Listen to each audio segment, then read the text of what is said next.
ငယ်ချင်းတို့ရေဒီနေ့တို့ကတော့အိမ်မှာ9ကြော်ဆန်လေးလောက်ထားဖြစ်လို့ပေါ့နော်ဒါတော့ကိုနီကိုဟန်နဲ့ဆိုတာပေါ့ကျွန်တော်ပေါင်းတယ်ရှိမှာပေါ့နော်တို့ကတော့ကဒီစားစမင်းချုံမုတ်နေတာပြီးတော့နှက်ထားတဲ့ငါးလေးတွေကိုမကြွတ်ကြွတ်အနေထားတော့ကြော်လိုက်တယ်ပေါ့နော်ပြပြလေးကြော်လဲရပါတယ်ကြော်ထားတဲ့ငါးလေးကိုထားရမယ်ပြီးရင်စက်တုံဖြူနေချမ်းလေးတွေကိုလည်းလီးဖြတ်ထားမယ်အရသာအနေနဲ့ကတော့ခရူးစီပဲငံပြားရဲ့အကြီးကြာညို့နဲ့ကိုလိုမဲ့ထင်းတဲ့အရသာလေးထည့်ပြီးတော့ဆော်ရလိုက်မယ်ပေါ့နော်စီပူလာလေးဆိုရင်စောနာကစက်တုံဖြူနေချမ်းလေးကိုထည့်လိုက်တယ်ပေါ့နော်ထည့်လိုက်ပြီးတော့အနံ့လေးမှွေအောင်စီတက်လိုက်တယ်ပေါ့စီတက်ပြီးလို့မှွေးလာပြီဆိုလို့ရှိရင်စောနာအရသာရောဖြော်ထားတဲ့ဒီဆော့လေးကိုထည့်လိုက်တယ်ပေါ့နော်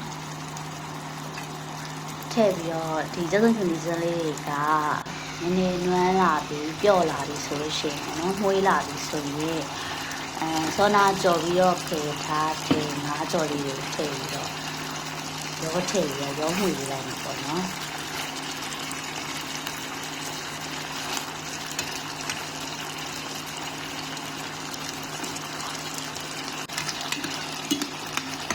ရောမှွေပြီးတော့အရသာဝင်အောင်ခဏတော့ပုံအုပ်ပြီးစေရလိုက်မှာပေါ့နော်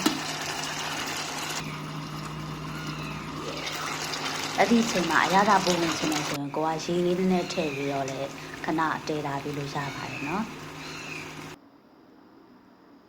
ဒါဆိုရင်အရသာရှိတဲ့ငါးကြော်နယ်လေးရပါပြီရှင်